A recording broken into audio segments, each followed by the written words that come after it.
Mesdames, Mesdemoiselles, Messieurs, bonjour et bienvenue dans cette deuxième émission Pura Vida en partenariat avec la Soquette Légère. Nous sommes en direct de Nîmes, sur la terrasse de l'hôtel où séjourne l'équipe Groupama FDJ. Et nous sommes évidemment très bien accompagnés parce que l'indéfectible Nicolas Pertuis est à nos côtés. Salut Nicolas. Salut, bonjour à toutes et à tous. Bienvenue, merci de nous accorder quelques instants sur cette étape de repos sur le Tour de France. Alors bien évidemment, pour débuter, j'aimerais connaître ton avis général sur ce tour à une semaine de son terme. Je crois que l'avis général est unanime. C'est un super tour parce que les Français y brillent tout simplement. On a vu bien sûr Thibaut Pinot sur cette deuxième journée de repos reprendre du temps et se replacer vraiment pour le classement général et même être pour l'instant presque le favori pour le Tour de France, pour le classement général. Et puis évidemment la star, Julian Alaphilippe. On va parler de star maintenant parce que Peter Sagan, il peut aller se racheter un costume. Je crois. Fou, oui. La star Julian Alaphilippe qui a gagné 2 étapes. Non, 2 ou une ? Il a gagné 2 étapes. 2 étapes, oui. Et qui a porté le maillot jaune pendant 10 jours. Donc pour l'instant, c'est vraiment un Tour de France cocorico. Et on le voit sur le bord des routes, j'ai jamais vu ça. Moi, c'est mon 16e Tour de France que je fais complètement et c'est la première année où il y a autant de ferveur autour des coureurs. Oui, on vit quand même quelque chose d'assez exceptionnel du côté des Français notamment. Complètement, c'était presque inespéré. On savait que Julian Alaphilippe espérait prendre le maillot jaune en première semaine. Il l'a fait là où il l'avait annoncé, c'est-à-dire sur l'étape d'Épernay. Ensuite, il l'a repris à la plongée Bellefille. On l'imaginait peut-être pas à ce niveau-là sur la montagne, enfin sur les étapes pyrénéennes, pardon. Et il a repris donc son maillot et puis il le porte fièrement, avec courage, avec ténacité, comme il sait faire, la Julian Alaphilippe. De manière magistrale, dans la douleur, dans la sueur. Il s'arrache. Il n'y a pas les larmes encore, mais peut-être qu'on les aura un peu plus tard. Donc on parle évidemment des Français, mais sur ces 15 premières étapes, s'il y a 3 moments que toi tu ressortirais, ce seraient lesquels ? 3 moments que je ressortirais. Eh bien, pour moi, c'est Épernay, bien sûr. Ouais. Le démarrage, surtout le démarrage de Julian Alaphilippe. À 15 km de l'arrivée, voilà. On s'en rappelle. Quand même une grosse surprise. L'étonnement qu'aucun coureur n'essayait de partir avec lui. Alors pour m'être renseigné un petit peu sur le niveau d'effort à ce moment-là, en fait il est simple que personne n'a essayé parce que personne ne pouvait. C'était juste des niveaux de puissance, ça avait monté très vite la côte et il a démarré à un niveau de puissance très élevé. D'accord. Donc dans un premier temps j'étais plutôt étonné que certains coureurs n'y sont pas allés. Alors, je me suis dit c'est parce que ces coureurs-là visent le classement général. Je pensais à des Fuglsang, je pensais à des coureurs un peu dans ces types-là. Je me suis dit ils ne sont pas allés parce que c'est très coûteux de répondre à un démarrage très explosif. Très tôt dans le Tour de France aussi. Voilà, donc je prétextais un peu ça. Puis pour m'être renseigné après, non, il a juste été énorme, Julian, sur cette phase de course-là. Et derrière, il a réussi à tenir pour aller prendre le maillot jaune et la victoire d'étape. Donc ça, c'est vraiment le premier point de ce tour, je pense. Le deuxième, ensuite... le deuxième, c'est peut-être il faut venir jusqu'au Tourmalet. D'accord. Parce que là, on se rend compte que Thibaut Pinot est vraiment bien. Ouais. Alors, on aurait pu revenir sur les 1 minute 40 perdues par Thibaut. Sur la bordure. Mais j'ai envie de rester sur le positif parce que pour l'instant, ce tour, c'est vraiment que du positif. Retenons ça, oui. Et donc, le Tourmalet, où on voit que Thibaut est très bien. Avec cette petite pointe d'amertume à ce moment-là, de la course, en me disant il a voulu remporter l'étape, c'est ce qu'il a fait, mais il aurait pu peut-être démarrer plus tôt. Porter les stockades plus rapidement. Voilà, au risque de perdre l'étape, mais j'en suis persuadé maintenant de reprendre du temps sur ses les principaux autres. rivaux, oui. Et je me suis dit à ce moment-là, j'espère qu'il ne va pas regretter au soir de Paris de ne pas avoir attaqué plus tôt, parce que s'il lui manque une poignée de secondes à Paris, ça serait peut-être là plutôt que sur l'étape où il y a eu une bordure. Est-ce qu'il en était capable d'attaquer aussi un peu plus tôt ? On a notamment parlé du vent et du rythme assez effréné de cette ascension. Je pense qu'il avait les qualités physiques d'attaquer plus tôt. D'ailleurs, il a fait rouler David Gaudu assez tôt. Pour se remettre ensuite dans les roues de l'équipe Jumbo-Visma qui a pris ensuite le relais par rapport à David Gaudu. Oui, clairement, on l'a bien vu qu'il s'est remis dans les roues pour porter les stockades sur les derniers pourcentages du Tourmalet. Et je suis pas j'ai un petit doute par rapport au fait que Julian Alaphilippe ait un peu fait exprès de de ne pas aller le chercher quand Thibaut attaquait. Pour être sûr qu'il remporte la victoire d'étape au sommet Voilà, du je Tourmalet.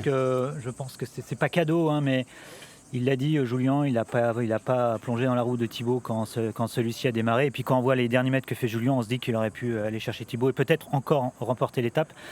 Mais en tout cas, la victoire d'étape était là pour Thibaut. Et on se rend compte qu'il joue à la pédale avec les meilleurs grimpeurs de ce Tour de France. Donc ça, c'était vraiment le gros point positif du Tourmalet. Tu as évoqué le nom de David Gaudu, et si on repart 3 semaines avant, quand on a enregistré cette première émission pour Avida by la Soquette Légère au départ, à la veille du Tour de France, tu avais mentionné et tu avais interpellé nos auditeurs sur David Gaudu en nous disant attention, celui-là, il va être à surveiller de très près parce que c'est un vrai crack. J'avais surtout dit qu'il pouvait apporter tactiquement des choses à Thibaut Pinot. C'était surtout ça mon interrogation.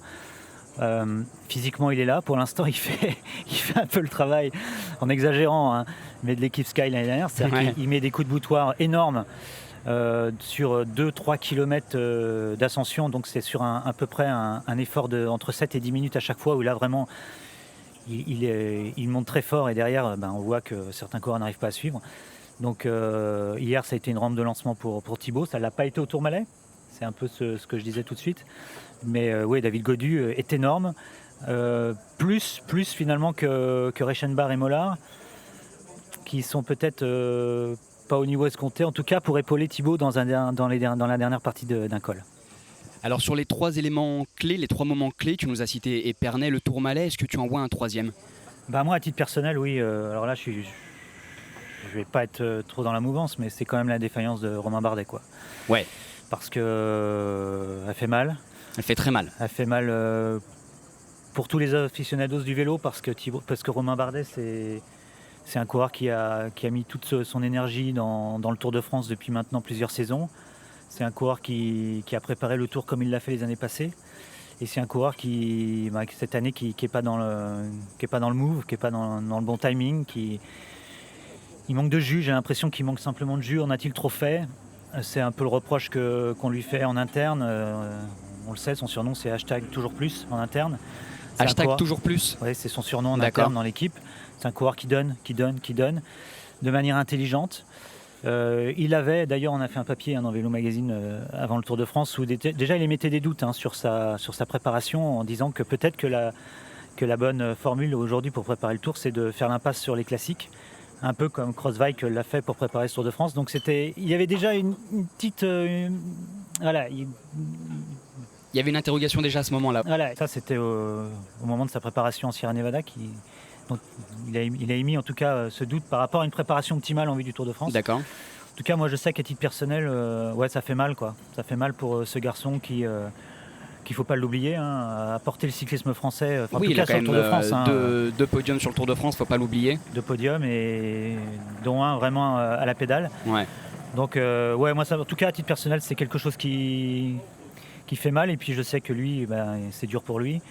On espère en tout cas qu'il va rebondir. Et il a essayé hier dans l'étape qui se terminait à Foix. On a vu que malheureusement, dans le dernier col, les jambes n'étaient pas là, tout simplement. Donc, j'espère qu'il va se refaire dans les Alpes, mais j'ai énormément de doutes par rapport à ça. Donc on a parlé de Romain Bardet, on reviendra un tout petit peu plus tard sur lui au sein de l'émission. Et Nicolas, comme tu le sais, ce qui nous intéresse avec toi notamment, ce sont les anecdotes qui occupent le Tour de France. Et passons sans plus tarder à notre première rubrique, les off du Tour de France. Les off du Tour. Alors Nicolas, off numéro 1, quelles sont les innovations techniques que tu as pu apercevoir sur ce Tour de France ? J'ai pas vu d'innovation extraordinaire.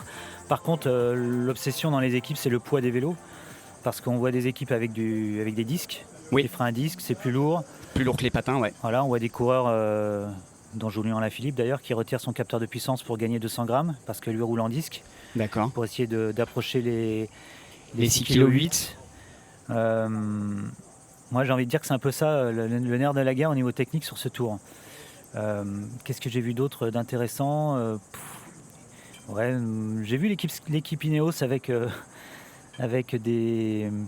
Je sais pas comment on appelle ça, mais en tout cas quand il y a du vent, ils sont à l'avant de la course avec un appareil, je pense, pour mesurer la vitesse du vent. J'avais jamais vu ça.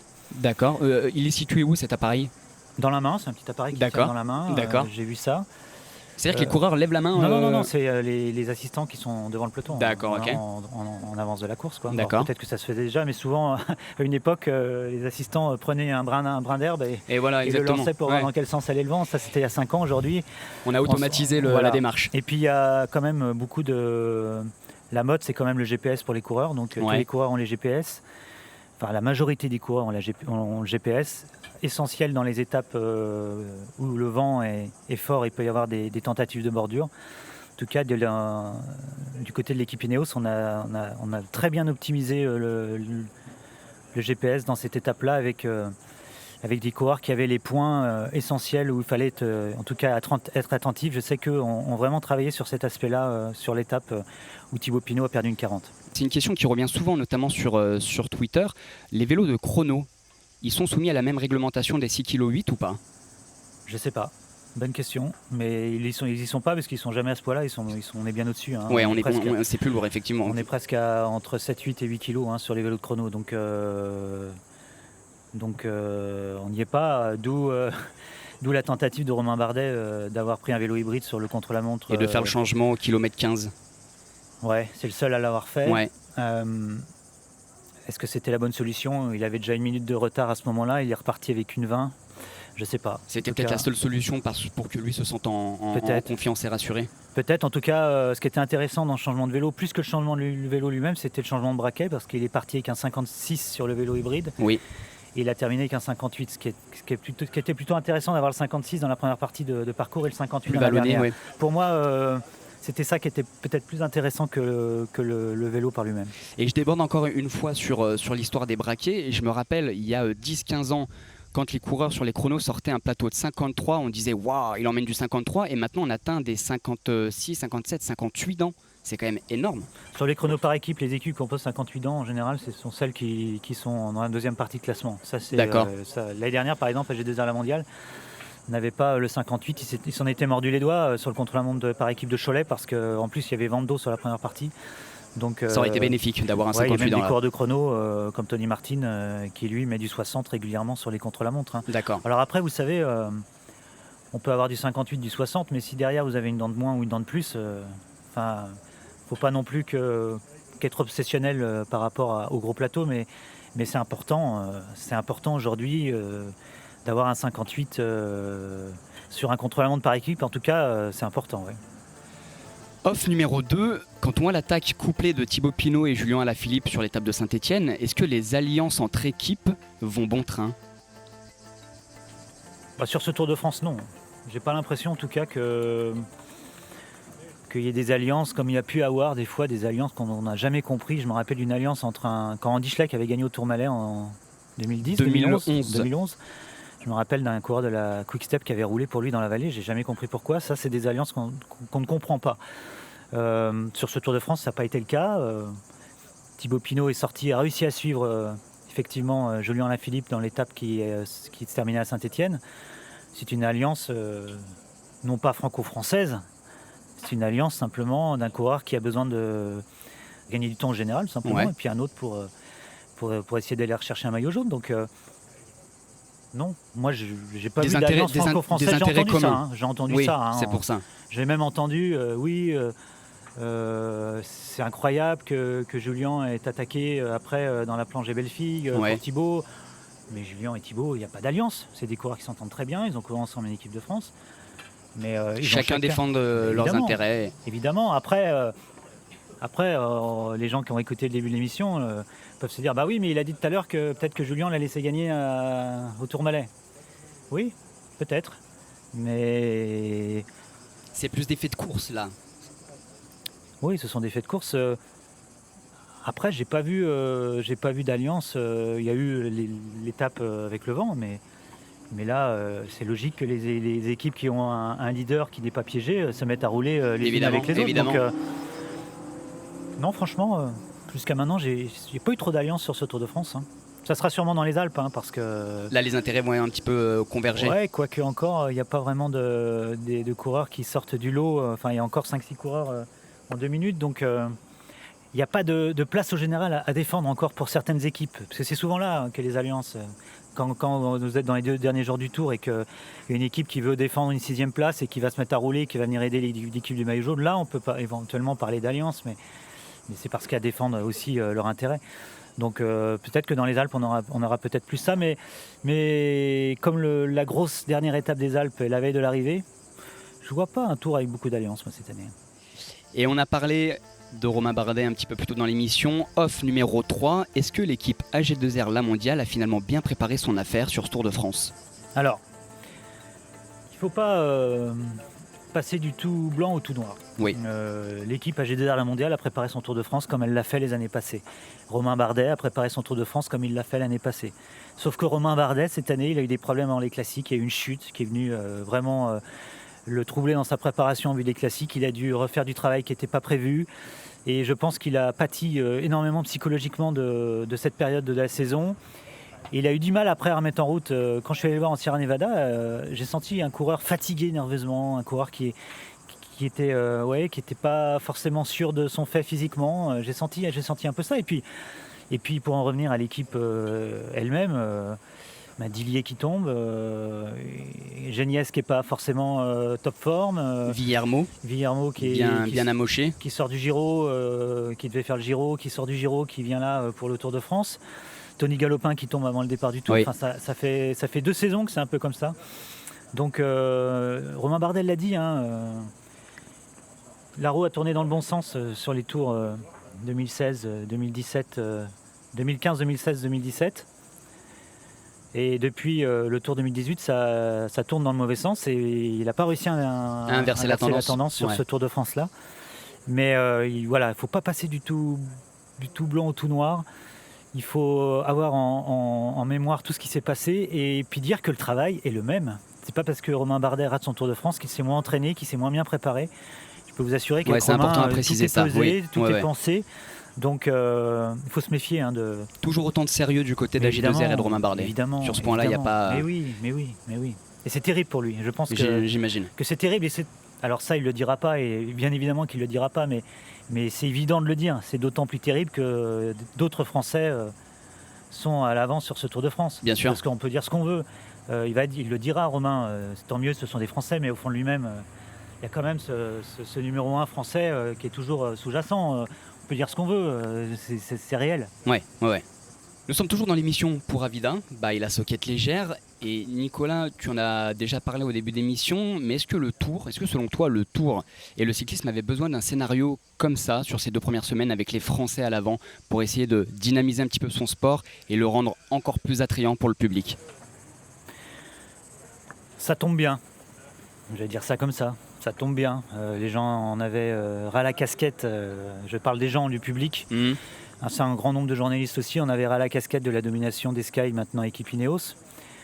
Mais à bien y regarder de près, et là c'est mon avis personnel, quand on regardait de très près ce qui a été fait dans l'équipe Ineos tactiquement, c'était juste un régal, les derniers Tours de France. Mais ça c'est mon avis perso, je sais qu'il y avait besoin qu'un Français soit en jaune, il y avait besoin qu'un Français à 6 jours de l'arrivée soit en lice pour gagner le Tour de France.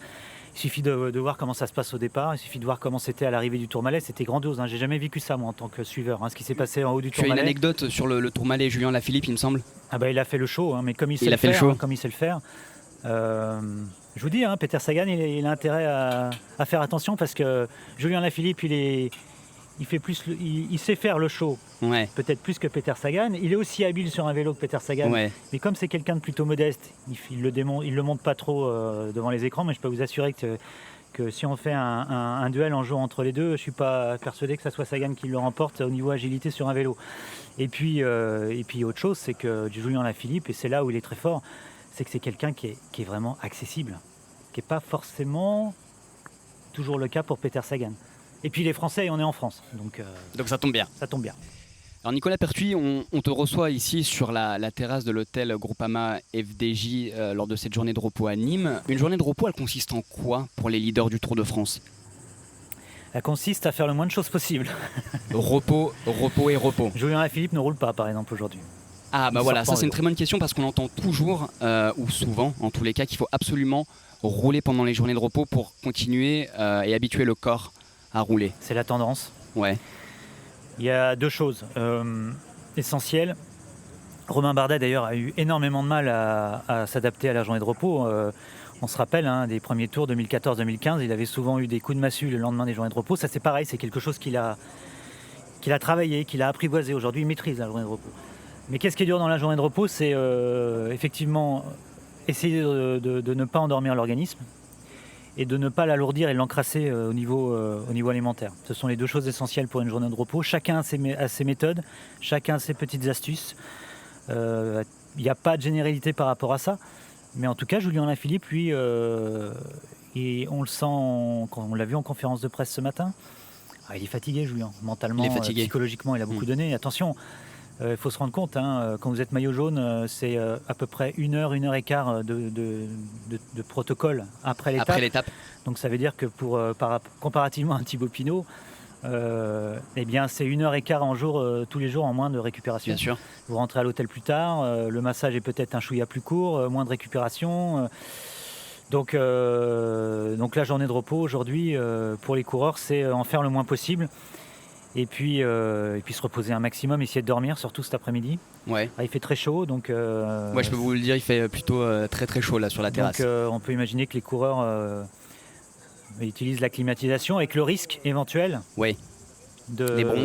Les bronches. Donc il y aura peut-être un choix. D'ailleurs, c'est une bonne... peut-être que demain, demain, j'irai poser la question d'ailleurs au médecin Jackie Maillot de la Groupama FDJ pour savoir si Thibaut a utilisé la clim ou pas. Parce que c'est intéressant. On sait que Thibaut... par rapport à son organisme parfois fragile. On sait qu'il fait...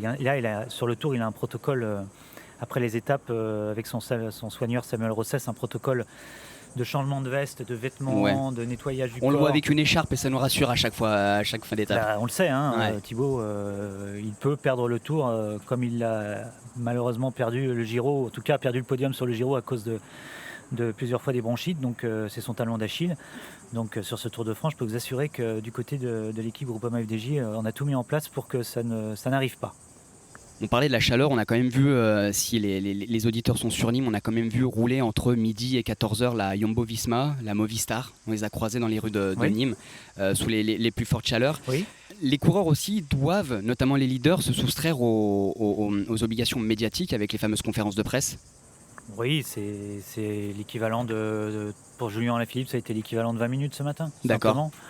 Donc c'est pas énorme. C'est pas énorme. C'est pas énorme. En général, ils font ça soit avant de partir rouler, soit en revenant. Ouais. Donc ça fait partie de la journée de repos. Il est logique que nos amis journalistes et nous-mêmes ayons accès aussi aux coureurs. Mais vous parliez d'aller rouler entre midi et 14h. Moi, je pense que c'est assez intéressant parce que pour anticiper les jours qui viennent. Il ne faut pas fuir la chaleur. La chaleur, il faut l'apprivoiser. Et on le sait, pour apprivoiser la chaleur, à une époque, on disait surtout t'entraîne pas quand il fait chaud, va rouler le soir, tu supporteras mieux, ensuite tu seras moins fatigué. On n'habitue pas les organismes. Aujourd'hui, c'est tout l'inverse. Il faut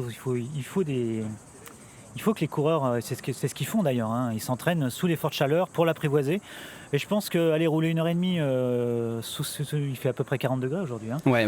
Entre midi et 2, de manière légère, c'est peut-être un moyen d'adaptation pour demain. Surtout qu'on prévoit la semaine qui arrive une canicule, notamment dans le sud de la France. Nous approchons de la fin de l'émission pour Avida by la Soquette Légère, mais avant ça, voici une nouvelle rubrique qu'on apprécie beaucoup, le vrai du faux. Le vrai du faux. Alors Nicolas, je vais te donner 3 affirmations. Tes seules réponses possibles seront vraies ou faux. Ça j'aime bien. Le chrono de Pau a été décisif ou pas? Oui, il l'a été, oui.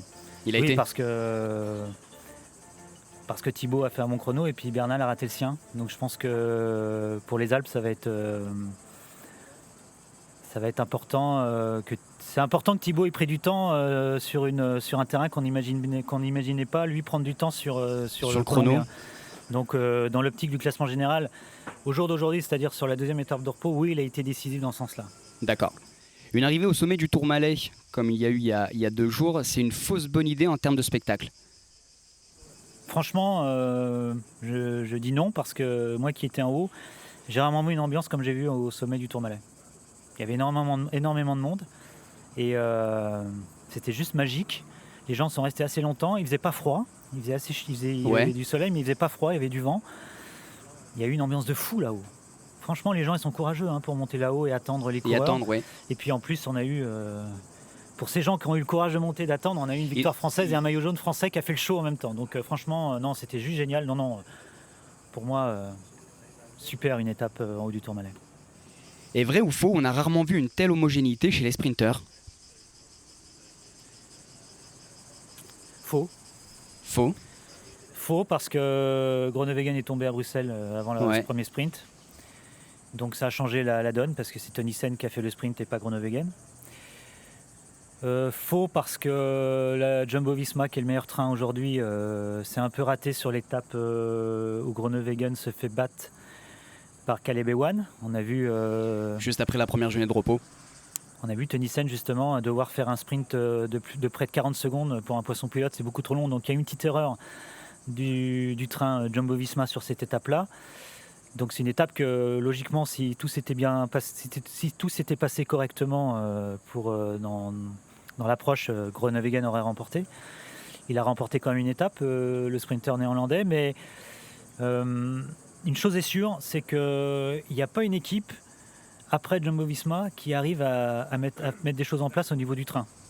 On a vu la Deceuninck Quick-Step le faire sur une étape, mais on a vu sur les autres étapes que ça ne fonctionnait pas.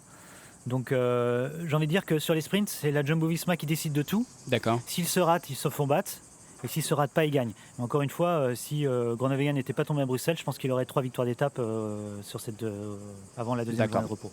Nicolas, le triptyque alpestre qui arrive va définir le vainqueur du Tour. Quelles sont pour toi les données à considérer pour les leaders du général?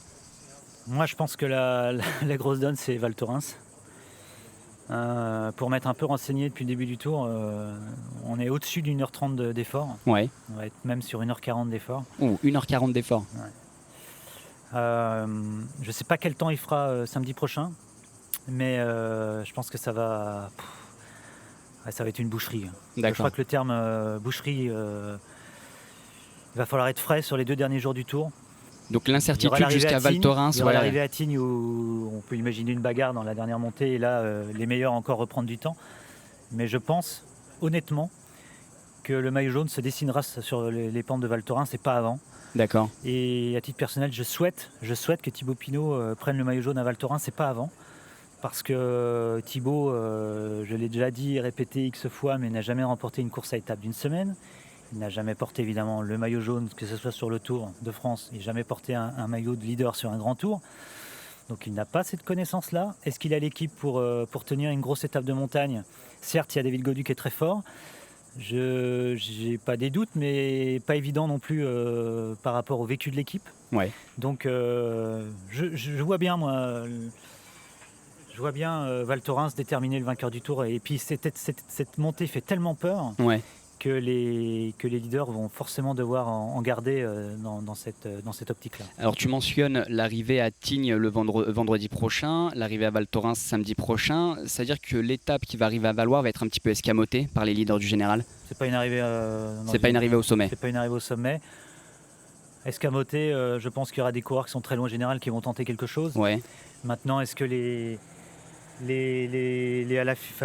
Julien Alaphilippe sera sur la défensive bien évidemment, mais est-ce qu'un Geraint Thomas va attaquer, est-ce qu'un Kreuzweig va attaquer, est-ce qu'un Pinot va attaquer, Bernal et Emmanuel Burman ce sont les coureurs qui sont à 2 minutes au général, voilà, qui sont tous ensemble sur les 2 minutes.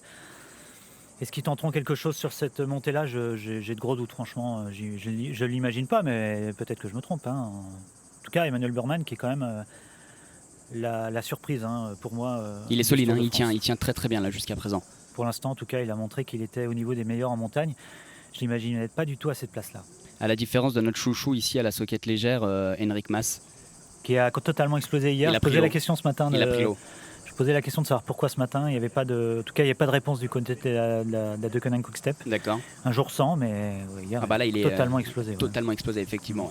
Nicolas, merci beaucoup à toi de nous avoir accordé ces quelques minutes à Nîmes. Bonne fin de tour. Merci. Bon courage pour boucler le meilleur vélo magazine qu'il soit à la fin du mois. Et évidemment, avant de se séparer, j'aimerais que tu te projettes sans langue de bois pour notre dernière rubrique, Vainqueur du Tour.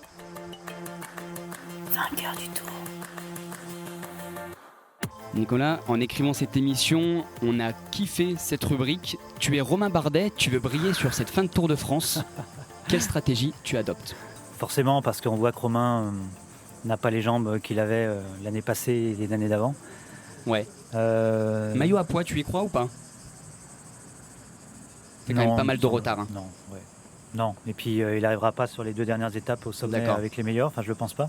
Donc oui, cette étape de Valloire est pour lui l'étape où il peut anticiper, il y aura une échappée qui partira de loin, Ouais, on peut à lui de se imaginer avec mettre beaucoup dedans de et coureurs. puis basculer, faire une grosse descente ensuite, basculer avec les meilleurs en haut et faire une grosse descente ensuite. Je pense que ça physiquement il en est capable. Donc pour moi c'est sa dernière chance sur De ce briller Tour sur de le Tour. France. Maillot à poids, non, j'y crois pas une seconde. Il faut pas non plus aussi que Thibaut le prenne ce maillot à poids. Hein. Ouais. Parce que, comme je le disais tout à l'heure, c'est le protocole après. Et donc c'est 1 heure et quart de plus, Ouais, en moins important à mentionner, effectivement. de Très récupération important. pour Thibaut s'il a le maillot à poids, ça serait pas une bonne chose, en tout cas dans l'optique du maillot jaune. Tu es Thibaut Pinot, tu veux gagner le Tour de France, tu adoptes quelle stratégie? Je mets une mine dans Tignes et une mine dans Val Thorens. C'est assez simple comme stratégie. Efficace. Pas trop loin de l'arrivée à Tignes pour reprendre quand même un peu de temps. Et puis je fais tout exploser dans Val Thorens. S'il a les jambes comme il a eu dans les Pyrénées, je pense qu'il peut reprendre l'écart qu'il a derrière Julien Alaphilippe. On n'imagine pas Julien Alaphilippe maintenant jouer de jeu d'égal à égal dans la montée de Tignes et à Val Thorens en tout cas. Et attention, dernière question, tu es Mikel Landa, tu veux gagner le Tour, quelle stratégie tu adoptes? Mais il faut déjà qu'il se reprojette comme il l'a fait hier finalement. Il a repris du temps hier. Mais il va falloir qu'il se reprojette dans cette étape de Valloire pour reprendre au moins 2 minutes, pour revenir au niveau de coureurs comme Burman, comme Bernal. Ouais. Mais ça va pas être simple pour lui parce que... Le Giro risque de lui peser un petit peu dans les jambes. Oui, mais en tout également. cas, c'est sûr. Mais hier, il a quand même réussi à se projeter vers l'avant avec une bonne équipe Movistar hier, qui a très bien tactiquement. Qui a très bien joué. Bon, on se pose toujours la question de savoir s'il roulait pour Landa ou pour Quintana au début de l'étape, mais avant-hier pareil. Mais en tout cas, ça a été plutôt bien joué dans le fait de ramener Landa au pied du dernier col sans qu'il mette un coup de pédale. Ça, c'était plutôt intelligent. Donc...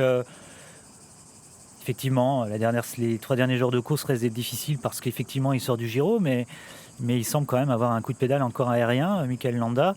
Peut-être pas aussi aérien que les 5 meilleurs en montagne sur ce Tour de France. Je le vois pas sur le podium entre nous. Mais il va être à l'attaque. Forcément, il n'a pas le choix de toute manière. Il n'a pas le choix. Ça peut d'ailleurs être préjudiciable pour Romain Bardet sur l'étape de Valloire dont on parlait tout à l'heure. Effectivement, merci beaucoup Nicolas, encore une fois, prudence sur la route pour ces dernières étapes. On a un chauffeur, nous, donc moi je dors en voiture, c'est la récupération pour moi, c'est en voiture. En tous les cas, bon courage, merci beaucoup de nous avoir accordé quelques instants. Un grand merci également à Clémentine pour la réalisation et bien évidemment pouce en l'air à notre partenaire Twitter, la Soquette Légère. Belle fin de tour à toutes et à tous, allez les Français, bye bye.